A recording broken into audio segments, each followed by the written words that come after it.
Hey everyone, welcome back to my channel. In today's video, I have all new home hacks to share with you. These are some really good ones.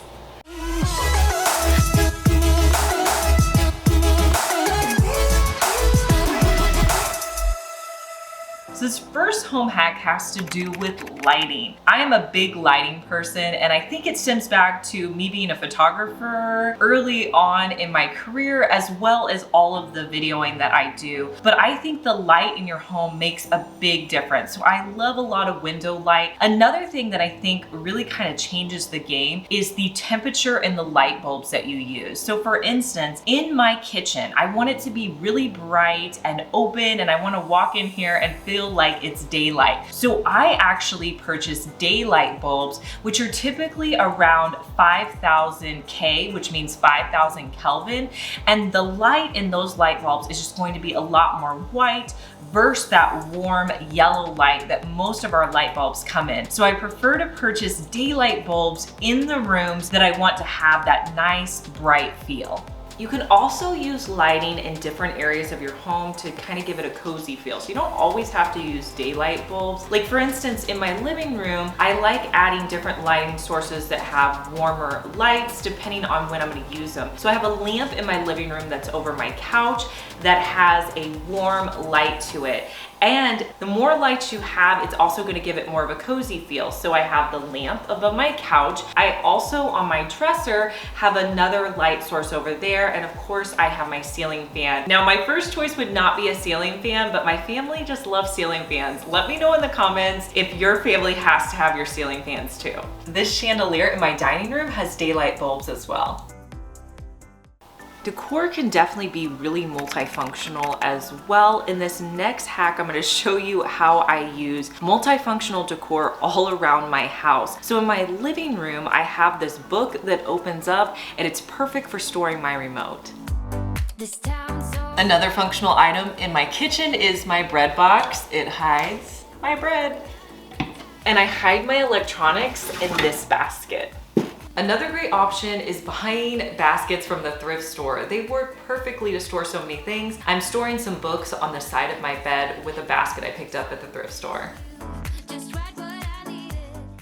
If you guys enjoy seeing a week's worth of my life, planning, DIYing, video editing, and putting everything into a concise video, consider hitting that like button. It really helps me in the YouTube algorithm.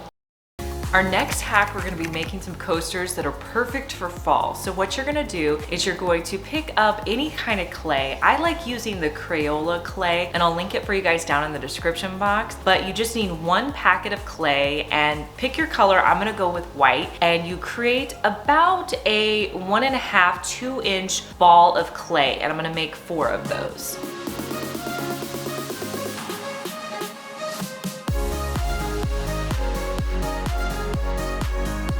Next, to make this a very fall-like project, I went out and collected a variation of leaves outside. Next, you're gonna take one of the leaves and you're gonna put it on your clay ball. Then you're going to take any kind of flat surface. I'm using this measuring cup that I had on hand, and you're gonna press it down to create a perfect circle in your coaster.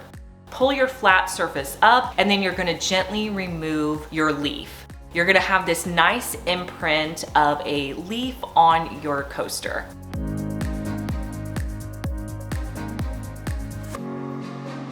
And I'll let these dry for about 24 to 48 hours, and you have some really cute natural coasters.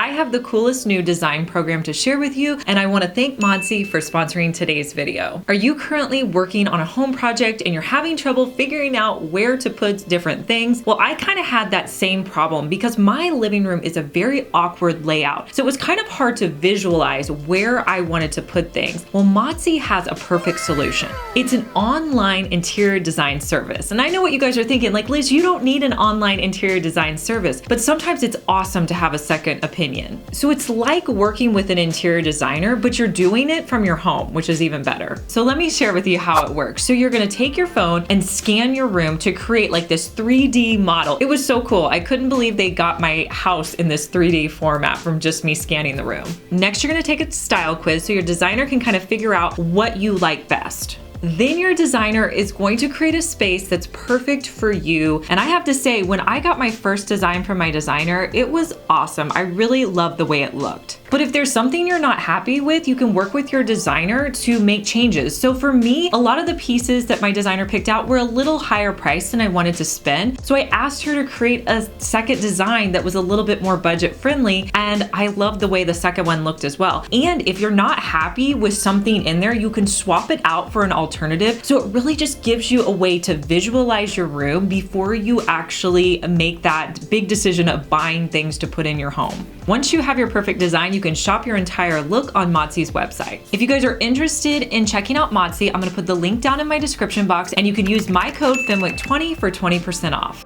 So I'm always looking for inexpensive ways to decorate for the different seasons, fall, you know, the holidays, whatever it may be. One of the things I did this year was come up with a color palette for my fall decor. So I went to Sherwin-Williams and I picked out several different color paint samples that I wanted to use. Then I purchased some sample paint in flat to use throughout all of my decor. And by doing that, I really tied my color palette together without really having to think about it very much. So just in my living room alone, I have several examples of how I've used those different colors. I used that deep burgundy color in a planter. I also have another planter on my mantle that I use that cream, I think it's called the Nomadic Desert color. And then I also used green in my olive tree planters. On my coffee table, I used a paint pour technique where I mixed all of my fall colors together.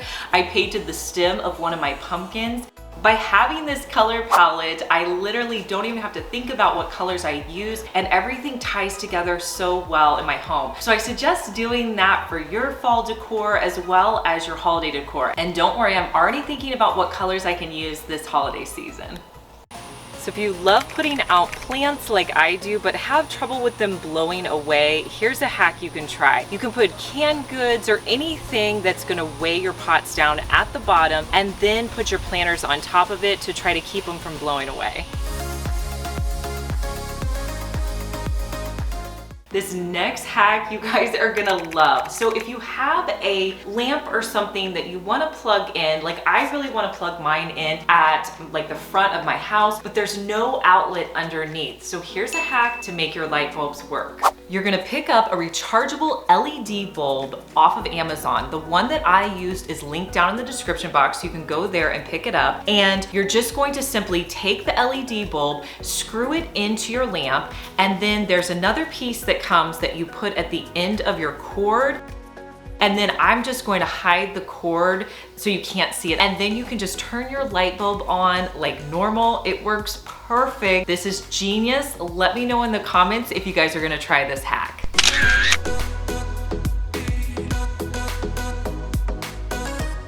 If you guys are enjoying these home hacks and want more tips for how to decorate your home for fall and winter, consider hitting that subscribe button. I post 2 videos on Mondays and Thursdays at 1 p.m. and you'll just be notified anytime my videos are available. Have you ever been shopping at the thrift store and you come across a container and you love the way it looks, but it just has a picture or a decal on it that just doesn't fit with your style? Well, here's a hack you can try. So you want to grab some paint stripper from Walmart, and whatever piece you're going to use, take the paint stripper and you're going to brush it with a foam brush onto your container.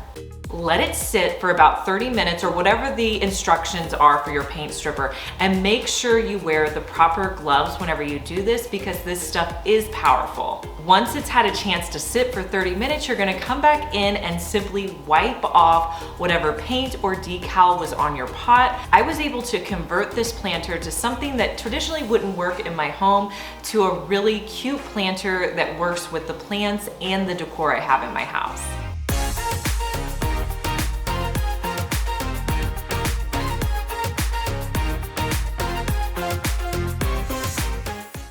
This next hack is gonna help you with how to bring a free item into your house and use it in your decorating. I love using pine cones in the fall and into the winter, but sometimes I'm worried about the bugs that are on them. So I like to clean them before I put them out in my decor. For the pine cones, you're gonna mix about half water, half vinegar. I don't do any exact measurements, into a bucket. Let the pine cones sit in there for 30 minutes and then you're going to set them out to dry. Now, if you wanna go even farther, you can bake them to just get them really sterilized and clean. I'm just gonna let mine sit out before I use them in my decor. So once you get your pine cones all cleaned up, you can use them as decor pieces around your house. I love doing this in the fall and kind of extending into the winter as well. Let me show you in my living room how I like to style them.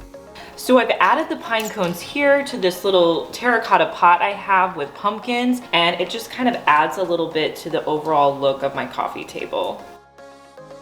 This side table that I have over here is a little boring, but I'm gonna add in the pine cones to try to dress it up.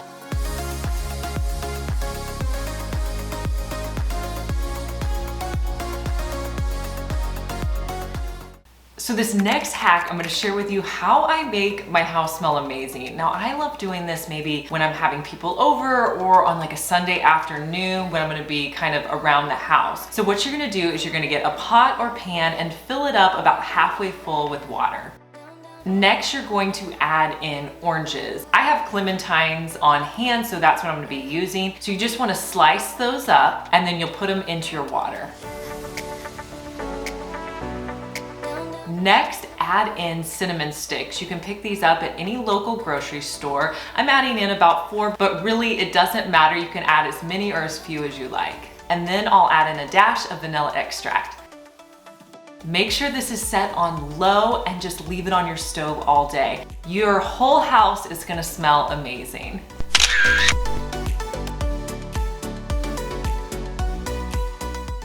So have you ever wanted the look of sconces or maybe gallery lights above your artwork, but you don't want to go to the expense of having an electrician put an outlet on your wall? Well, there's another great option that's super inexpensive. So I went on Amazon and I found this light to put above some artwork that I had in my bedroom. It was only $30, so I went ahead and picked it up. Now it came in this gold finish and it wasn't my favorite, so I decided to DIY it. I covered the LED lights with painter's tape as well as the little sensor light.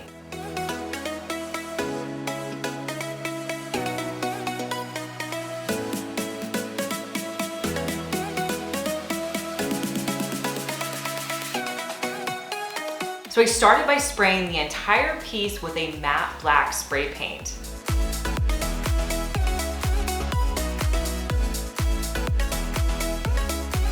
Next, I got this idea from an Instagrammer named Jenna Sue Designs. She bought this product on Amazon called Rub and Buff, and it's basically just different gold paints that you can add to really give you that antique gold texture. So I tried out a few to figure out which one I like, and in the end, I went with the European gold color. And don't worry guys, I'm gonna link this light and the Rub and Buff down in the description box. Next, I used a brush and stippled on the paint until I was happy with the desired finish. Now, if you want more black to show through, don't put as much on, but I really wanted this to be pretty antique gold, so I added quite a bit of paint to it.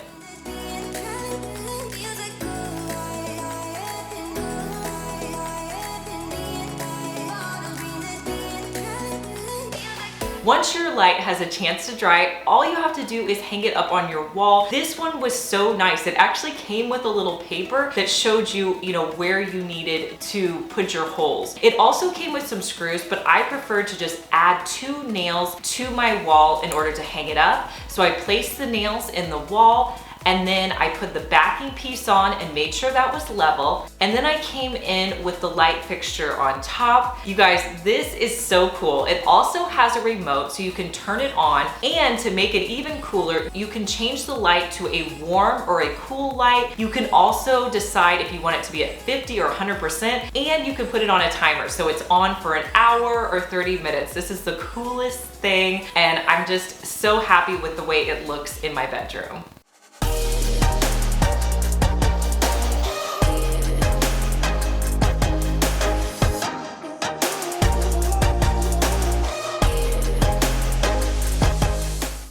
Let me know in the comments what your favorite hack was, and I'll talk to you guys in our next one. Bye.